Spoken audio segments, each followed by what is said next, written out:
Hey everyone, I've had a few games with the new Seraphon battletome, and I thought I'd do a quick little review of how I think the army's going, what I think are the winners and the losers, and what I think we can expect going forward.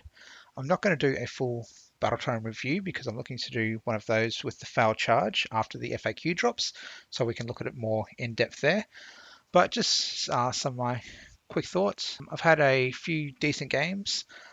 I've had a game against Big War, against Skaven, against Everchosen, against More Tribes, and against Ideneth Deepkin.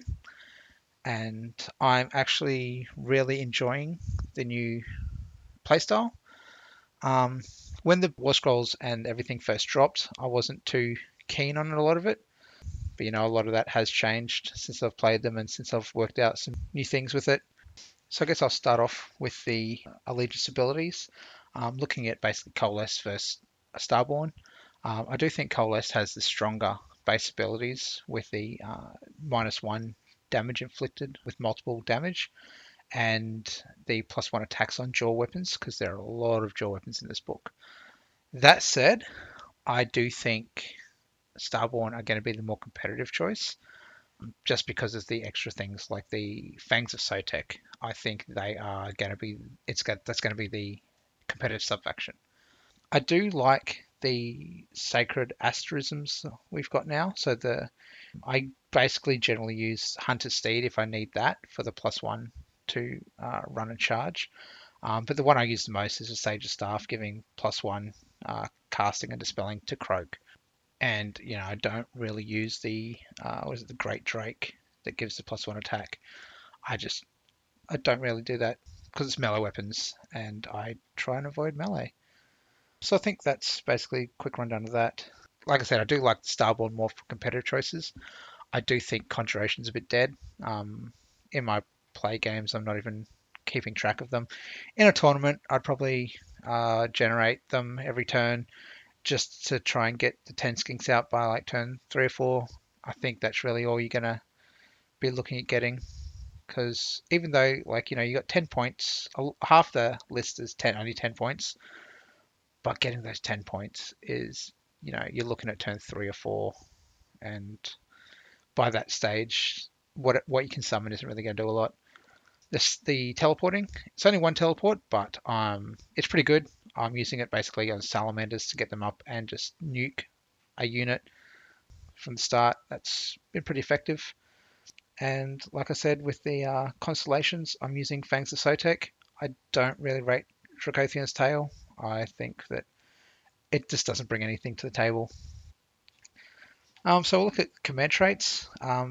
Basically, the Slan command traits, while they're okay, I only run Croak. I don't see any reason to run normal Slan over Croak, so I never use those command traits. Saurus command traits, I don't use Saurus generals either. I think the thing that we're going to be looking at is the Skink command traits. I think Skink generals are going to be the best things in this book. Um, Currently, I'm looking at running just a priest with the Master of Star Rituals. So he gets basically his command ability. He gets one free cast of that. Another good one I've been using, especially on the Stegodon Alpha, is Nimble. Just getting the +1 to save rolls and +1 attack. +1 to move is great. I don't really rate Cunning. It's a hero within 3 inches. It's just too small. And a 4+ you give 1 mortal wound. I don't see that really ever going off. So I don't really bother with that. Artifacts of Power, same kind of thing. I don't run Slan. I only run Croak, so I don't use any of them. If I was going to run a Slan, it was Itzy Grubs. I think that's the best one. I wouldn't even look at the other ones. Just the healing and being able to re-roll one cast or unbinding is really strong. The Saurus artifacts, that's not too bad. The Blade of Realities, give that to like a Carnosaur hero. Just give him +1 rend on his sword or whatever. Give him the +2 rend on an Old Blood with the 3 damage weapon. That's pretty decent. I've been using that. And then, the +1 damage when you're doing damage to a hero, it doesn't come up too much, But it's a little bonus, but I think the +1 rend is really good. The other ones I don't really care about. The Vestments of the Priesthood. Incandescent Recipes is okay. I do like that it restores you to full health, and then it stops all the other wounds coming in. So it means putting it on something like a Stegodon Alpha is pretty good if you can get it to go off. The problem is getting it to go off. I don't really like relying on chance. I'd rather just take something that I'm going to guarantee something. I do like Cloak of the Feathers, the -1 to hit and +4 to move and fly. I use that on Stegodon Alphas because along with Nimble, having a, movement 13, -1 to hit, +1 save, flying Stegodon is quite good. I think that's going to be one of the strongest choices if you're going to go with a coalesced army as a general. The Sacred Stegodon Helm, I haven't really used it. I was tossing up between the Cloak and the Stegodon Helm. The extra save is good, but with the magic users we've got, we can buff that save up to a 2+, 1+ even already. So it's not too useful. +1 damage on all the melee weapons. It seems good, but when you're looking at like a Stegodon Alpha, it's only going to be the Alpha's weapon, not all the damage on the Stegodon. So it's kind of restricted there. Yeah, it's okay, but I look at that more for the save than the +1 damage. The laws, like the Slan laws. Generally, I don't think they're very good. I just throw Stellar Tempest on Croak because I think that, along with the Skink one, the Tide of Serpents, if you're going to come across like a Horde army, that's just going to wreck them. That'll go straight through them. The other ones I don't really worry about, mainly because, like I said, I take Croak. Croak's War Scroll spells are so good. They're better than anything in this lore, other than Stellar Tempest in versing a Horde army. The Celestial Equilibrium is okay because I run three other spellcasters. So that can help, but I'm not really casting with them, so that's kind of situationally. Celestial Apotheosis, it's when you're healing only one wound, it's kind of useless. If it was healing D3 and a 10+ was D6, I think that would make it a really good spell and auto take on everything. But as it stands, healing one wound is not going to do much.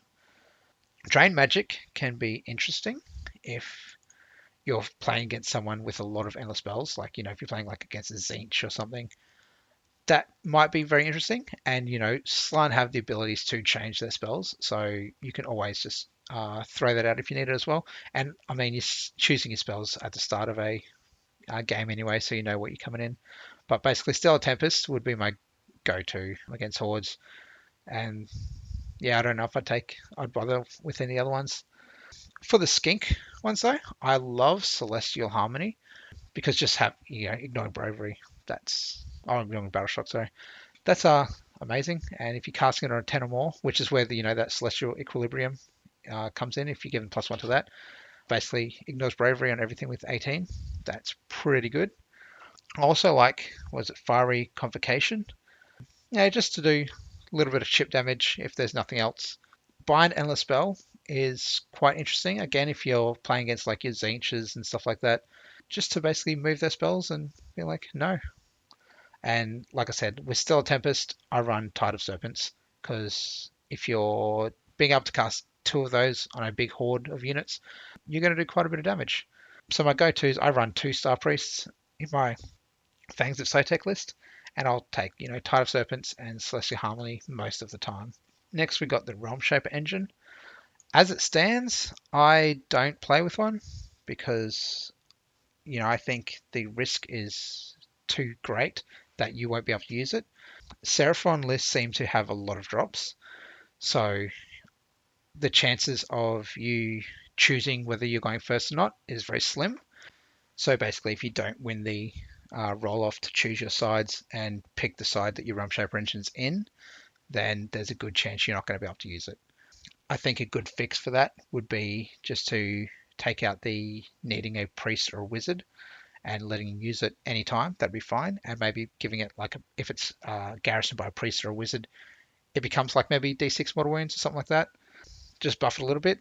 But the fact that it needs that at the moment, and on a dice roll, you're just not going to have it in your territory is a bit of a liability because then your opponent's going to garrison in it. And like if you put it on the edge, on going forward into your opponent's territory, and you lose that, and they put Nagash in it, then you're kind of screwed. And then if you put it at the back of your board, so even if you lose it, then they can't garrison, or it's not a point to garrison in it, then you're not gonna be able to get into it anyway. So if I was playing against the Seraphon army that has this in their army, and I win the roll off, I will just take that side of the board just to stop them from getting it. Like, it's too much of a liability to play at the moment. We'll go into the sub factions. So Dracothian's Tale. I think this is the weakest of the sub factions. The appear on command sounds good to start with. Being able to drop half your army, onto the battlefield 9 inches away is good. The restriction of 18 inches of a slan I think, is a bit too limiting because it's not a huge bubble. It's a decent bubble, but not huge. The issue I have is that all the buffs go off in the hero phase. So if you're dropping these guys at the end of your movement phase, you're dropping off unbuffed units, and then you got to hope for the double turn so you can buff up your guys and go in. Otherwise, they'll just get destroyed. The general knows an extra spell, which celestial domination, so it's a slan. That doesn't matter. You can change the spells if you need to. You choose at the start of the battle round. Like I said, it's not the battle round, the start of the game. Like I said, I picked Croak. Croak spells better, so I don't really care about that. Rerolling and casting and dispelling and a binding is good.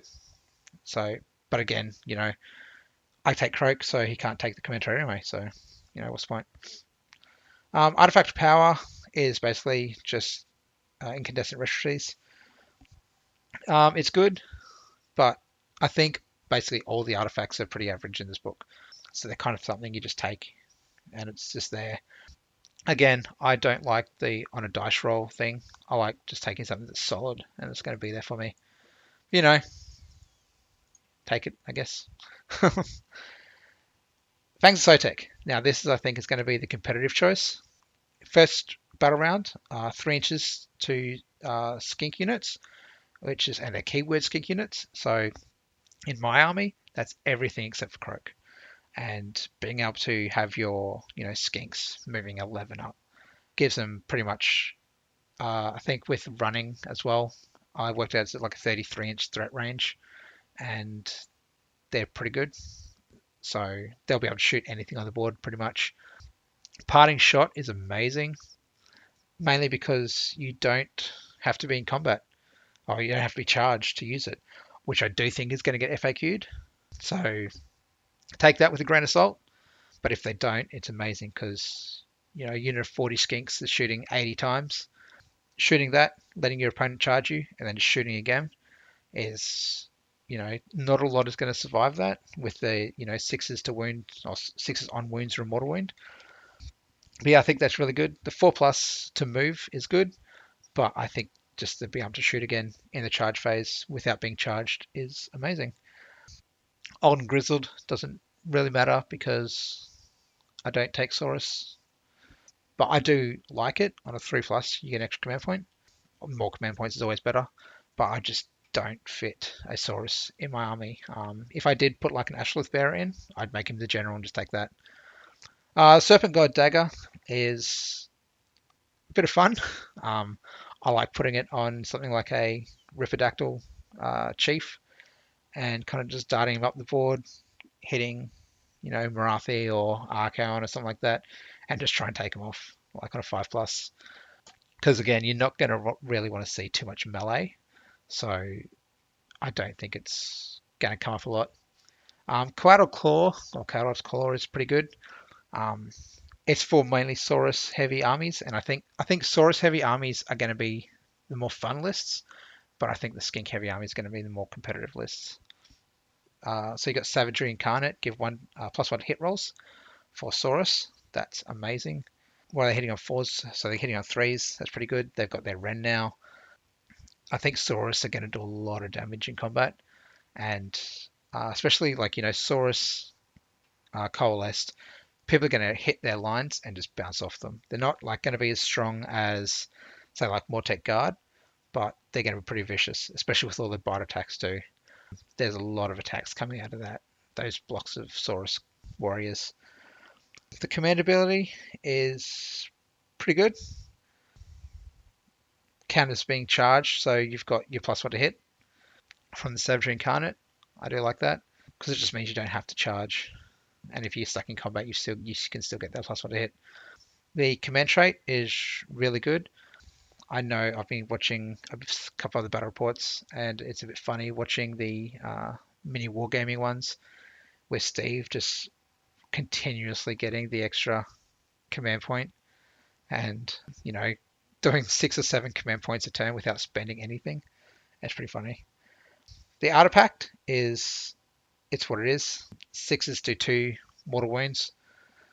It's in addition, so it's good. So you've got it there, and it's not taking anything away from you, and it's just a little bit extra damage. So yeah, sure, why not? Thunder Lizard, I really enjoy Thunder Lizard. It's a fun list to play.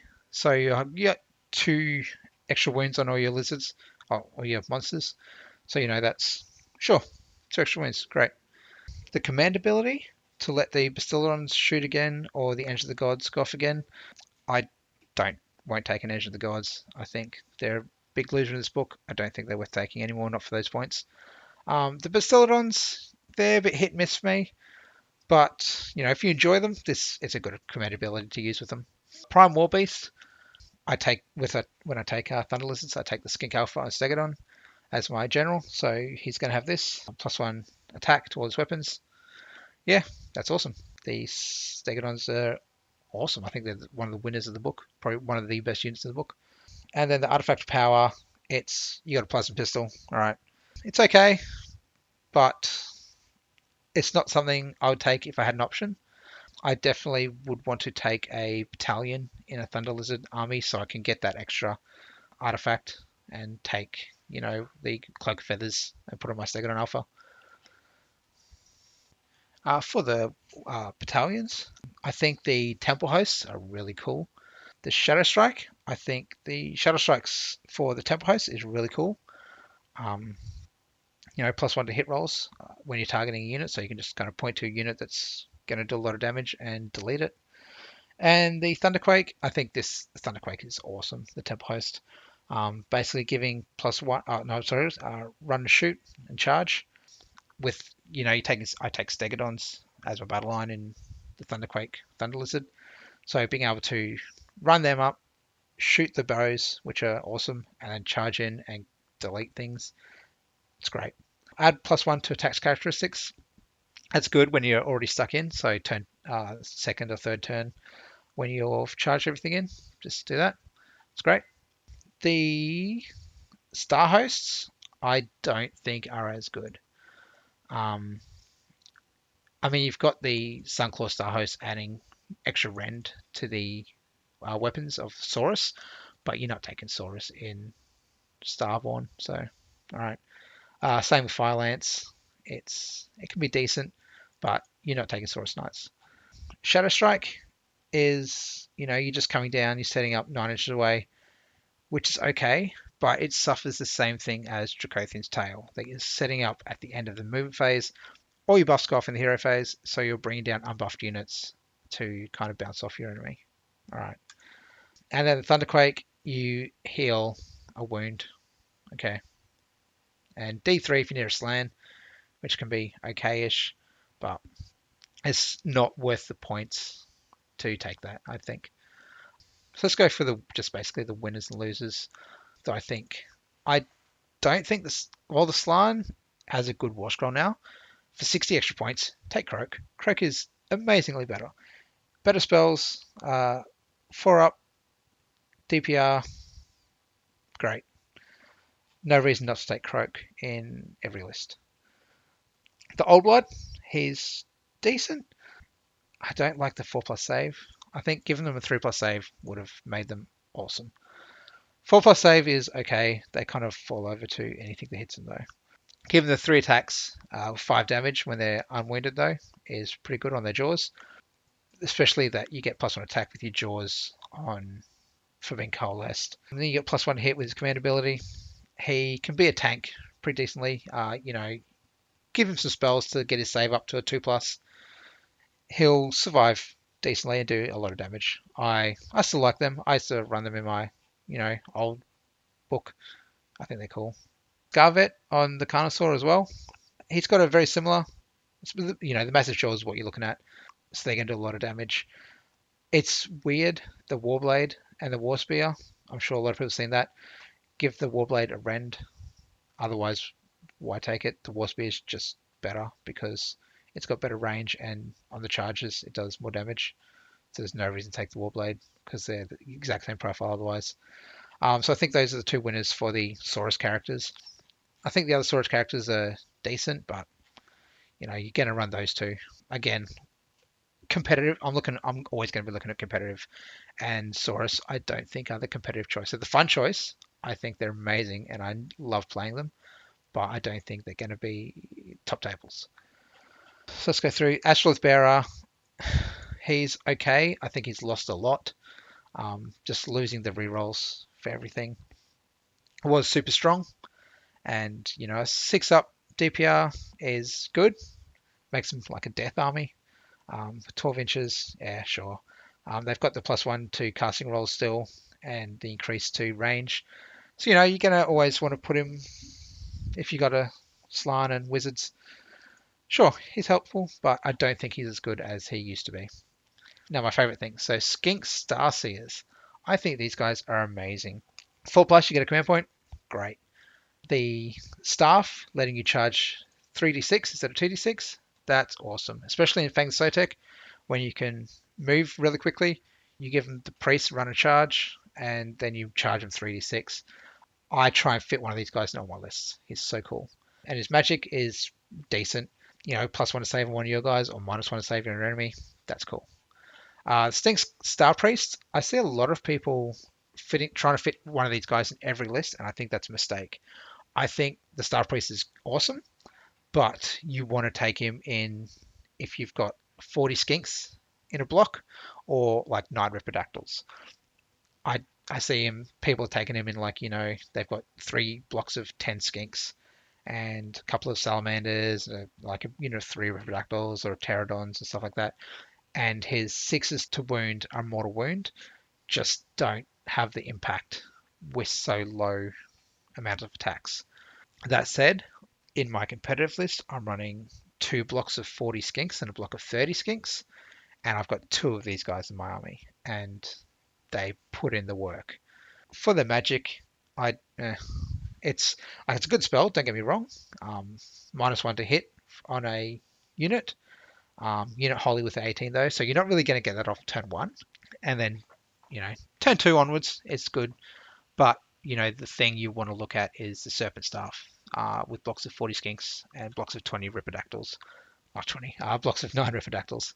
And then, the Astral Herald, so the 5+ is a command point. Awesome. I get at least one with 2 Star Priests. I get at least one of them off every turn, usually. So that's pretty helpful. The Oracle got buffed, but is not worth the points. I would avoid them.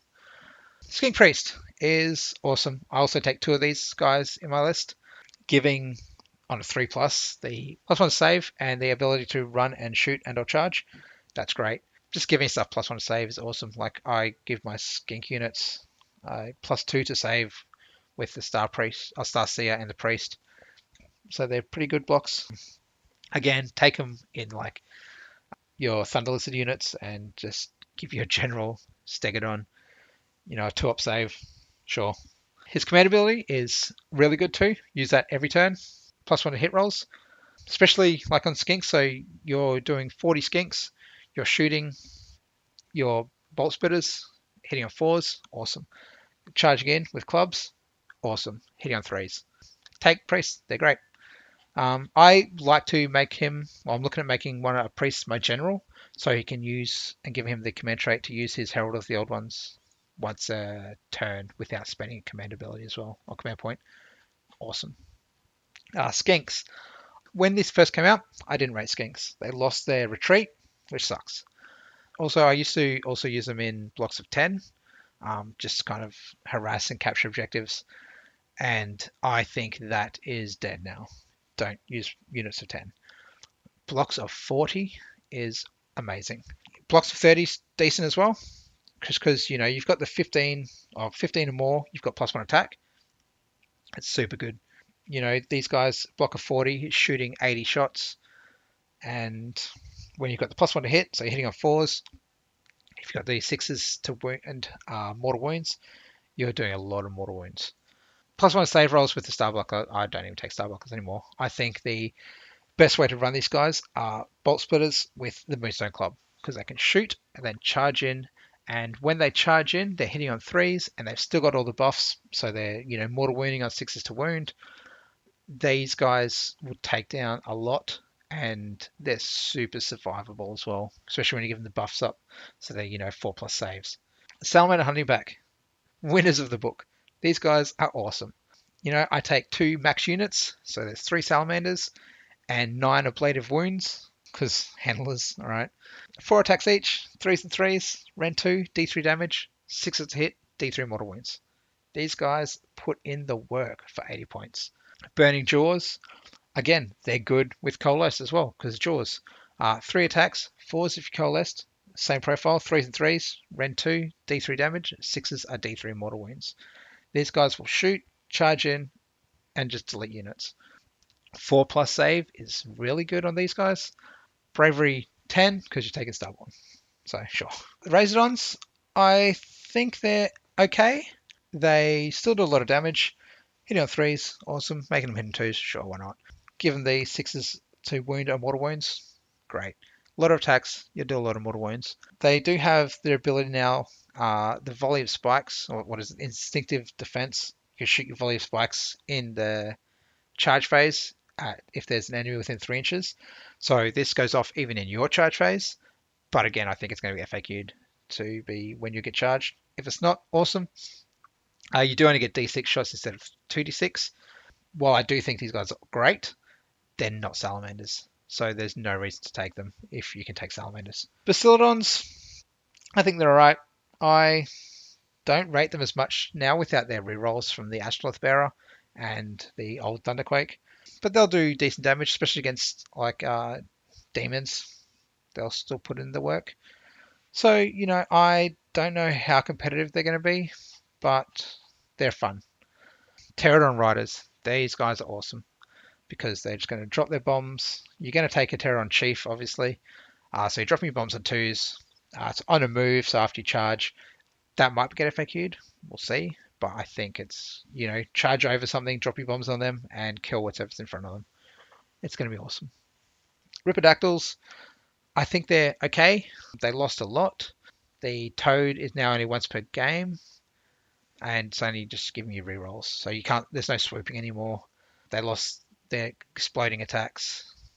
They're a lot cheaper, so run them in blocks of 9, and yeah, they'll put in the work in those kind of blocks, especially if you take the Ripidactyl Chief, which, again, his command ability, +1 attack on all Ripidactyl units, which is awesome. You can use it as many times as you want, which I think is going to get FAQ'd to be once. If it's not, I think Ripidactyl Riders, you're going to be able to make an army with them as your centerpiece. Just killing everything, I guess. But yeah, I think that'll be FAQ'd, so we'll see. Stegodons, oof, these guys are so good.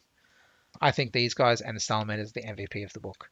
The Skystreak Bow does so much work. I love it. I'm taking these guys instead of Bastiladons in my Thunder Lizard list now, because they're just so much better with the shooting. You'd think that the Bastiladons would do better shooting within 9 attacks, but it's not as effective. I'm finding it. The bow is great, and then they charge in. They've got like 2 attacks, 3 threes, 4 damage, 2 attacks, 3 threes, 2 damage. These are all with Ren 1. And then, 5 attacks, 3 3s, 2 damage. These guys put in the work as well. I run 3 of these in a Thunder Lizard list, 2 Battle Line ones and the Alpha. because the Alpha's ability is really good. +1 attack on all your melee weapons used by the skink unit. Stegodons are a skink unit. So you have +1 attack on all those, your horns, your jaws, your stomps, +1 attack. Great.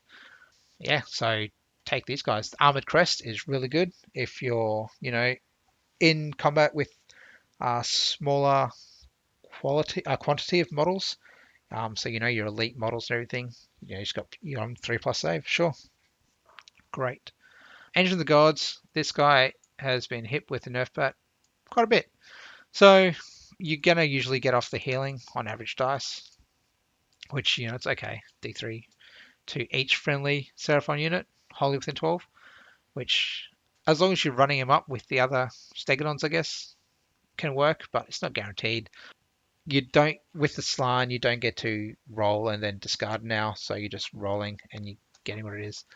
18's still pretty good, but, I think in, 2.5 years of playing the old book, I rolled an 18 twice. So, you're not going to focus on that. You're basically going to be getting the heal, the the old laser beam, which used to be D6 damage, which is awesome, but now it's D3.